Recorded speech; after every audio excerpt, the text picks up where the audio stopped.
Ақ тауықтың әлегі, ертегі. Қазақша ертегілерді жіберіп алмас үшін арнаға тіркелуді ұмытпаңыздар. Біздің тауықтың аты Ақбәтес еді. Ақбәтес күнде кешкілік орманға қарай серуенге шығатын. Ол өз бетінше жүріп үйренген, өзіне сенімді тауық еді. Содан болар, Ақбәтестің мұндай кешкілік қыдырыстарына ешкім мән бере қоймайтын. Оған қоса, орман соншалықты қауіпті емес еді. Жақын маңда тұратын түлкілер жергілікті тұрғындарды мазалауын қойған. Ал кәрі қасқырдың кірпіден қорқып қалғаны сонша, Ақбәтестің маңына да жоламайтын. Ақбәтес өзін патшалар әулетіне жатқызатын. Тіпті ата-бабасын сонау динозаврлар дәуірінен бастап тәптіштеп айтып беретін. Шынын айтқанда, оның бұл әңгімесі фермадағыларды әбден жалықтырған. Сондықтан ол орманға кеткенде бәрі аз да болса демалып қалушы еді. Міне, бүгін де аспанға ай шыға салысымен Ақбәтес қараңғы орманға қарай бет алды. Ешкім де оны тоқтата алмайды. Ақбәтесті соңғы рет көрген Қорсылдақ Торай болды. Торай батпақ толы ваннаға күмп беріп, шекті аспаптар оркестрінің сүйемелдеуіндегі классикалық поэзияны рахаттанып тыңдайын деп жатқан. Кенет қора жақтан шыққан Ақбәтес кешкі тұманға сіңіп жоқ болды. Бүгінгі күн сондай ыстық еді. Мұндай аптаптан қалжыраған фермадағылар кешкі салқынға сүйсініп, ұйықтауға ыңғайланып жатқан еді. Мұрза мысық та үсті басын мұқият тазалап, тырнағын алды. Ол шөп шалам ғана жейтін кәдімгі вегетариан мысық еді. Сондықтан ұзын тырнақтың еш қажеті жоқ болатын. Оның бұндай танымақтануын ырымшыл қызғалдақ сиыр аса жақтырмайтын. Сиырдың ойынша, бұл өңірдің жауын шашынды болуы мысықтың кесірінен. Өйткені мысық шөп жесе, міндетті түрде жаңбыр жауады деген сенім бар. Бәрі генерал деп атап кеткен кірпі фермаға кейіннен келген еді. Оның шын атын ешкім білмейтін. Бұған дейін әскерде қызмет еткен дейді. Негізінде оның өмірі туралы үлкен кітап жазуға болар екен. Бірақ әзірге айтарым, кірпінің өмірі ерекше еді. Дегенмен генерал қандай әскери шенде болғанын білмейді. Әйтеуір бір командир болғаны анық. Ол жағы есінде жоқ. Аттан құлап, ұмытшақтыққа ұрынған. Содан бері түн баласы ұйқы көрмей, шошып шығады екен. Байғұс-ай, мұндайды ешкімнің басына бермесін. Бұл уақытта Ақбәтестен басқа тауықтың бәрі қалың ұйқыға кеткен еді. Салпанқұлақ есімді семіз төбет үйшігінде ыңғайланып алып, тығып қойған ескі сүйекті кеміріп жатқан. Дудар деген әтеш қана сергек еді. Тіпті ұйықтап жатса да бір көзі ашық болатын. Жұмулы көзі демалып, ал ашық көзі түнгі аспандағы ақ бұлттарды бақылайтын. Дудар кеш сайын Ақбәтестің ірімшік қосылған бутербродын күтетін. Әлденіп алған соң екеуі қызу әңгімелесетін. Сосын Ақбәтес тауық қораға аяңдайтын, ал Дудар таңды күтіп қала беретін. Сөйтіп, фермада мүлгіген тыныштық орнайтын. Дудар шарбақта отырған. Айналаның бәрі егістік алқабы, қойма, ескі құдық, қою тұманға оранып, ағаштың шар басына ай қонақтаған. Шақыратын уақыт та келді.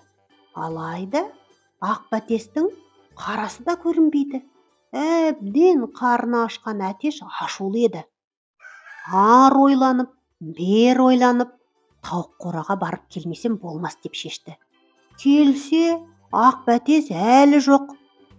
Қызғалдақ, қызғалдақ деп сыбырлады Дудар. Сұмдық нәрсе болды. Қобалжыған әтештің тұмсығы дір-дір етті.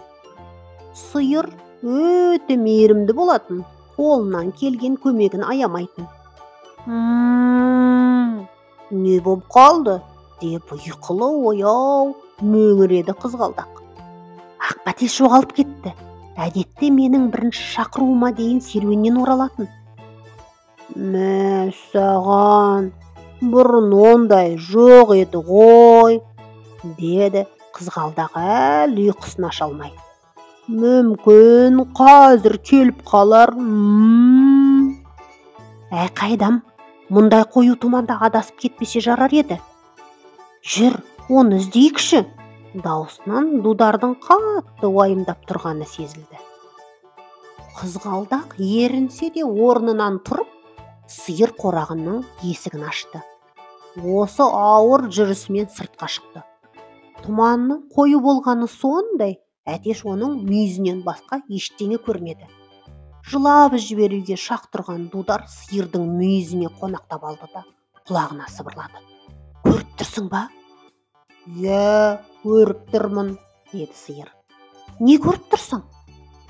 Мен ештеңе көрмей тұрғанымды көріп тұрмын, деді сиыр. Әне, айттым ғой, мұндай тұманда Ақбәтес жолды таба алмайды. Ол байғұс адасып кеткенде шығар деп зар иледі Әтеш. Қызғалдақ терең күрсініп алға қарай бірнеше адым жасады. Бірақ ештеңе көрмей, салпан құлақтың шынжырына шалынып құлай жаздады. Ұйқылы ояу төбет ыңқ етті. Ой, мынаны оятқанымыздан түк шықпас. Одан да Қорсылдаққа барайық. Ол иісті қатты сезеді ғой. Бәлкім Ақбәтестің ізіне түсер, деді қызғалдақ. Сөйтіп, екеуі Қорсылдақ ұйықтап жатқан жерге келді. Қазір мен оны ақырын оятып көрейін, деді Дудар. Дудар қараңғыда түк көрмесе де торайдың қорылын жақсы естіді. Ол кірпіні басып кетермін деп, ақырын ғана торайды шақырды. Қорсылдақ, әй Қорсылдақ. Бірақ торай ештеңе сезбей қорылдап жатты. Қорсылдақ, бұл жолы Дудардың дауысы қатты шықты. Қорыл бір сәтте тоқтағандай көрінді. Сосын Қорсылдақ терең дем алды да қайта қорылға басты. Қорсылдақ, Қорсылдақ, ояншы енді, деп Дудар жалына бастады. Әтеш әрі қарай не істерін білмей тұрып қалды. Қызғалдақ ішке басын сұғып, бүгін барамыз ба, жоқ па, әлде осында ұйықтамақшысың ба, деді. Барамыз, күте тұршы, деді. Дәл осы кезде Қорсылдақ екінші бүйіріне аунап түсті де, қорылдағанын қоя қойды. Дудар торайдың қайда ұйықтайтынын білетін. Өзінше алдыға бір аттады да, таяғы тамақтың қалдығына тайып кетіп, жалп етіп астауға құлады. Аттан жау шапты, атқа қоныңдар, жалауды көтеріңдер, сапқа тұрыңдар қаны, деп айқайға басты генерал кірпі. Қорадағылар дүрлігіп арты у-шуға айналды. Қорсылдақ торай атып тұрып жақын маңда ұйықтап жатқан тышқанның құйрығын басып кетті. Айналаның астан кестеңі шықты. Кенет жарық жанып, бәрі тұрған орнында қатып қалды. Оны есіктің жанында тұрған қызғалдақ жаққан екен. Бәрі келді, бәрін оятып жібергенін қалай? Дегенмен мұның дұрыс болды. Ақбәтесті тезірек табамыз, деді қызғалдақ. Сабаңдар, түлкілерді сабаңдар, деген кірпі екілене айқайлады. Қойшы енді, сонша айқайлағаның не? Мұнда ешқандай түлкі жоқ, деді Дудар астаудан шығып жатып. Ақбәтес тұманда адасып кетті. Әшейінде ай сүттей жарық, бүгін болса тұман болып тұр. Сүт? Қайдағы сүт, деп шулаған кірпі түкке түсінер емес. Ешқандай да сүт жоқ, деді Дудар. Сосын торайға бұрылып, Қорсылдақ, көмегің керек. Сен иісті қатты сезесің ғой. Тауықтарымның ішіндегі ең сұлуы жоғалып кетті. Маған не қыл дейсің, деді торай. Ол әлі де ұйқысын аша алмай тұрған. Маған не қыл дейсің? Бар айтарың осы ма? Оны түлкілер жеп кетсеше, әлде батпаққа батып кетсеше, ол бір пәлеге ұшыраса, өзімді кешіре алмаймын, деп жан ұшыра айқайлады Әтеш. Не? Деді бұл жолы да түсінбеген Қорсылдақ. Тіпті таң қалып қасын көтерді. Мен өлем де қалам. Сосын сені ешкім де оятпайды. Торай бәтешке ұйқылы ояу көзімен қарап, оның не айтқысы келгенін түсінбей тұрды. Менсіз ылғи да таңғы асқа ұйықтап қалатын боласың, деп айқай салды ашулы Дудар. Жарайды, жүр іздейік, деді келісіп Қорсылдақ. Мен тек музыканы өзіммен ала жүрейін. Сен немене, граммофонды сүйрегіп жүрмексің бе? Деді көзі атыздай болған Әтеш. Торай қорс етті. Оны көндірмек болған Дудар, қойшы Қорсылдақ, біз саған арнап ән айтар едік қой, деді. Әндеріңді айта беріңдер, бірақ мен граммофонды өзіммен аламын. Өзіммен аламын дедім бе? Аламын. Әйтпесе тұрған орнымнан қозғалмаймын. Ай, дегенің болсын, деп асықты Дудар. Мұндай тұманда да дұрыс шығар, бір-бірімізден адаспаймыз. Бәрі жиналып, тауықты іздеуге шықты. Өздері әндетіп келеді. Ахау, келеміз әндетіп тұманда, тауықты табармыз табанда. Ал фермада салпаң құлақпен мырза мысық қана қалды. Кәрі төбет салпаң құлақтың құлағы терең, сондықтан ештеңе естімейді. Ал мысық мырза бәрін естісе де естімеген түр танытты. Жалпы мысық дегеннің табиғатынан жалғыздықты сүйеді ғой. Біреулердің ісіне араласқанды қош көрмейді. Ақ бәтес тауықты құтқаруға шыққан топ әндетіп, орманды басына көтеріп келеді. Демалайын деп үндемей қалса, Қорсылдақ, қане тағы да бір рет айтыңдар деп бұйрық беріп қояды. Торай жалпы жаяу жүргенді ұнатпайтын. Шынында айтқанда жалғыз өскен емен ағашынан әрі жүріп көрген емес. Онда да жаңғақ жеу үшін баратын. Ал мұндай алыс жолдарға арбамен барушы еді. Сондықтан көп уақыт өтпей топ басшысы Қорсылдақ қатты шаршап, ең соңында қалып қойды. Тауықты табармыз табанда деген әуен тұманнан үзіліп естілді. Іс насырға шапты, деп міңгірледі қорыққан Қорсылдақ жан жағына қарап. Орман жаңғырығы оны әбден шатастырды. Сөйтіп Торай қай жаққа жүрерін білмей қатты састы. Бар күшін жинап, ау деп айқайламақшы еді, алайда шамасы аянышты қорс етуге ғана жетті. Бір сәтке орманды тыныштық басты. Көмектесіңдер деп айқайлады Қорсылдақ. Тұманнан шыққан дауыс қызғалдақтың зәресін алып, алды-артына қарамай жүгіре жөнелді. Үстінде отырған Дударда құлап қалмайын деп жан таласып еді, әттеген ай, бұдаққа ілініп қалып, қалың шөпті жапыра құлады. Сөйтіп, бәрі жан жаққа бытырай қашып, топты бастап келе жатқан Қорсылдақ жалғыз қалып қойды. Не істерін білмеген Торай алақ-жұлақ етіп, тері шегін шектеп беріп еді, дөңк етіп үлкен шыршаға соғылды.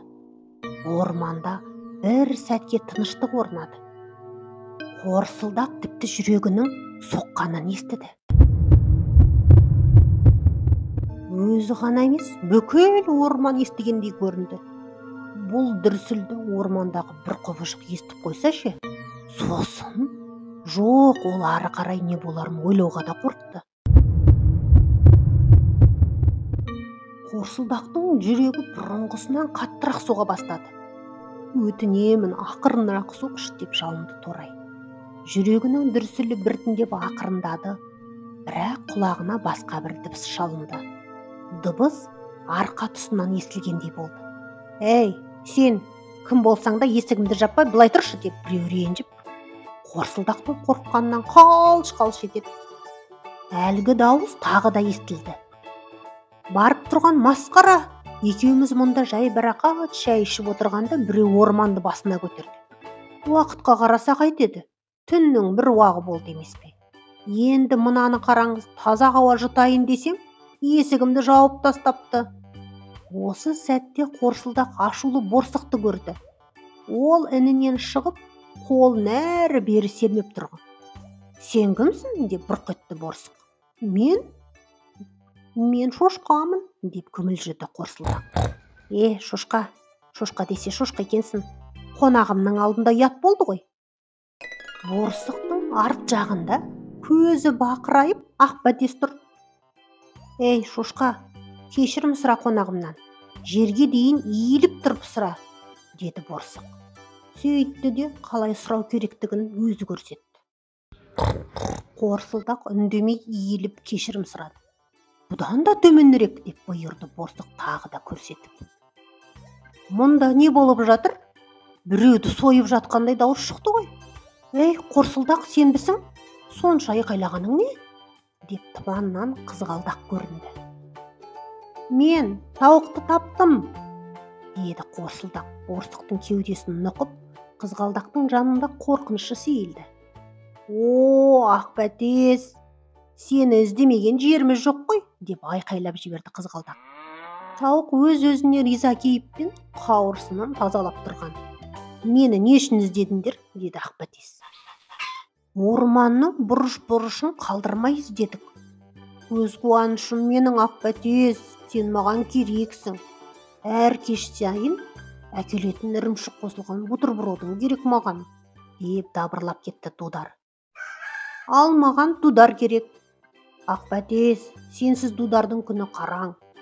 Ал ол болмаса мен таңғы асты, түскі асты, тіпті кешкі астан да құр қалам ғой, деп сөзін бөлді Қорсылдақ. Ей, осы жігіттер-ай, ойлайтындары тек тамақ, деп маңғаздана қалды қызғалдақ. Сосын тауыққа бұрылып, саған бірдеңе болып қалды ма деп зәреміз ұшты ғой, деді. Ал мен ойладым, деп Ақбәтес бастап келе жатыр еді, сөзін аяқтатпады. Ешкім де оны тыңдар емес. Қараңдар, тұманда кімді тауып алдым, деп генерал кірпі Ақбәтестің сөзін бөліп жіберді. Өзі қорқып қалған түлкінің құйрығынан сүйреп келіпті. Оны жібер, деп айқайлады. Бірақ тұтқынды жіберу кірпінің ойына да кіріп шықпады. Сонда не, біз түлкі аулауға шыққан жоқпыз ба, деп өкпеледі генерал кірпі. Бәрі бір ауыздан жоқ, біз Ақбәтес іздеуге шықтық, деп жауап берді. Генерал кірпі жан жағына алақ-жұлақ етіп Ақбәтесті көрді де, сосын Охо, оны мен бірінші көрдім, тамаша. Мұндай тұманда әппақ қауырсын киіп алып көрінбей жүргенін қарашы өзінің. Ой, жүріңдер, үйге барып ұйықтайық, деді шаршаған қызғалдақ. Мәссаған, мен үшінші рет шақырамын деп ұмытып кетіппін ғой. Міне осылайша тұман да сейілді. Таң атып ағаш бұтақтарынан күн сәулесі төгілді. Бәрі де ферманың жақын маңда екенін түсінді. Алақай, таңғы ас, деп қуанған Қорсылдақ астауға жүгіре жөнелді. Бәріңізге қайырлы таң, деді Ақбәтес көзіне келген жасты іркіп. Қайырлы таң, қымбатты Ақбәтесім, деп Дудар оны мейірлене құшақтады. Тоқтаңдар, түлкіні не істейміз? Оны жайбарақат жібере саламыз ба? Деді шыдамсыз генерал кірпі. Әрине, онда не өшім кетті, деді қызғалдақ шөптегі шықты құйрығымен сабалап. Сөйтіп, көк шалғынмен фермаға қарай кетіп қалды. Соңы. Ертегі ұнаса, достарыңызбен бөлісіп, арнаға тіркеліп қолдап отыруды ұмытпаңыздар. Рахмет.